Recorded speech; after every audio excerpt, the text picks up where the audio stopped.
जैसा कि आप सबको पता है कि 22 जनवरी को राम मंदिर की प्राण प्रतिष्ठा है और मंदिर का कार्य तेजी से चल रहा है। आज हम राम मंदिर के इतिहास के बारे में जानेंगे। अयोध्या विवाद के 500 सालों के इतिहास को समझने के लिए इस मामले के कानूनी पहलुओं को बारीकियों से समझना जरूरी है। 1885 में मामला कोर्ट में पहुंचा था और अंततः 2019 में कोर्ट के जरिए ही इस विवाद का हल निकला। इन 134 सालों में इस विवाद से जुड़ी जाने कितनी याचिकाएं पहले ब्रिटिश काल और फिर आज़ाद भारत की अदालतों में चक्कर काटती रहीं। 134 साल में दायर हुए 3 तरह के केस। पहला, पूजा या इबादत का अधिकार। 1885 में महंत रघुवर दास की पहली याचिका पूजा की अनुमति के लिए ही थी। इस मांग पर और भी कई याचिकाएं दायर हुई। दूसरी, राम जन्म स्थान का मालिकाना हक। 1959 में ऐसी पहली याचिका निर्मोही अखाड़े ने दायर की थी। विवाद का हल भी इसी पहलू के निपटाने में निकला।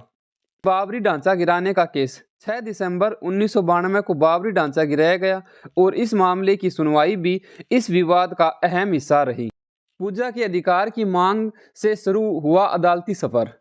बाद में पूजा की मांग के कई याचिकाएं लगी। इनमें से 4 याचिकाएं सबसे महत्वपूर्ण थी। पहली याचिका 1885 में महंत रघुवर दास ने 1885 में राम चबूतरे पर पूजा के लिए कोर्ट में याचिका लगाई थी। याचिका खारिज हो गई, लेकिन पहली बार कोर्ट ने सैद्धांतिक तौर पर माना कि मंदिर तोड़कर मस्जिद बनाई गई है, तो यह दुर्भाग्य है। दूसरी याचिका 1949 में बाबरी ढांचे में मूर्तियां प्रकट होने के बाद 1950 में गोपाल सिंह विशारद ने पूजा की अनुमति पर याचिका दायर की थी। 2019 में जब सुप्रीम कोर्ट ने फैसला दिया तो उसमें इस मामले का भी निपटारा हुआ। तीसरी याचिका 1949 में गर्भगृह पर ताला लगाया गया था। 1986 में वकील यूसी पांडे ने पूजा के लिए कोर्ट में गर्भगृह का ताला खोलने की मांग की थी।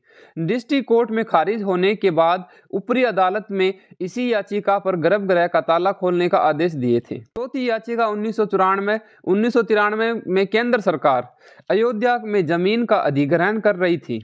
डॉक्टर एम इस्लाम फारूकी ने सुप्रीम कोर्ट में याचिका दायर की। तर्क था कि मस्जिद में अधिग्रहण से नमाज नहीं पढ़ पाएंगे।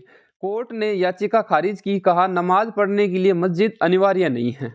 अब देखते हैं राम जन्म स्थान का मालिकाना हक। सुप्रीम कोर्ट ने इसे जमीनी विवाद माना और इससे जुड़ी 3 याचिकाओं को वैध माना।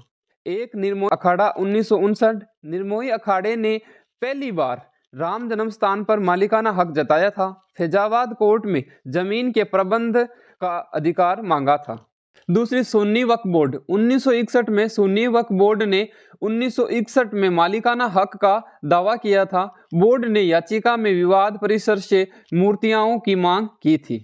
3, रामलला का विराजमान। 1989 में पूर्व हाईकोर्ट जज देवकी नंदन अग्रवाल ने बतौर राम मित्र याचिका दायर की। रामलला को न्यायिक व्यक्ति बताया और जमीन पर उनका दावा पेश किया।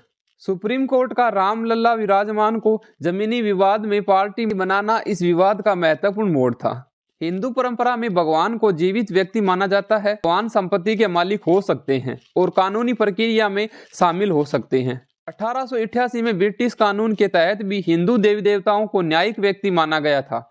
इससे पहले मनोहर गणेश तांबेकर बना लक्ष्मी राम गोविंदम समेत दर्जनों में कोर्ट ने देवी देवताओं को न्यायिक व्यक्ति चुका था। रामलला की विधि विधान से प्राण प्रतिष्ठा हुई थी और इसी आधार पर वो न्यायिक व्यक्ति माने गए। अंततः कोर्ट ने उन्हें ही जमीन का मालिक माना।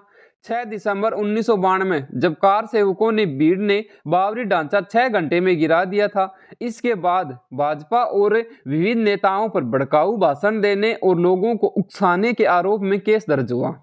एफआईआर में लाल कृष्ण आडवाणी, अशोक सिंघल, विनय कुमार कटारिया, मुरली मनोहर जोशी, उमा भारती, विष्णु हरि डालमिया और गिरिराज किशोर के नाम भी शामिल थे।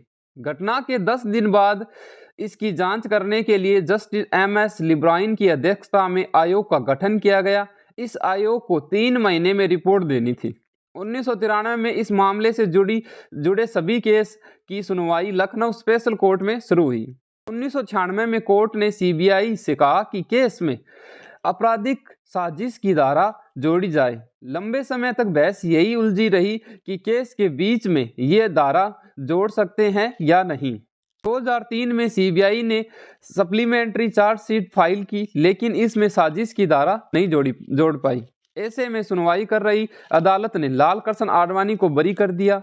2005 में इलाहाबाद हाईकोर्ट ने यह आदेश कर दिया कि मामले की फिर से सुनवाई शुरू हो और 2007 में पहली बार सुनवाई हुई। 2009 में लिब्राहिम आयोग ने रिपोर्ट सौंपी, बाबरी ढांचा गिराने साजिश माना और जिम्मेदार पर केस चलाने को कहा। दोनों ही मामलों की सुनवाई अलग होने लगी। इन्हें एक करने के सीबीआई की अगली हाईकोर्ट में खारिज हो गई।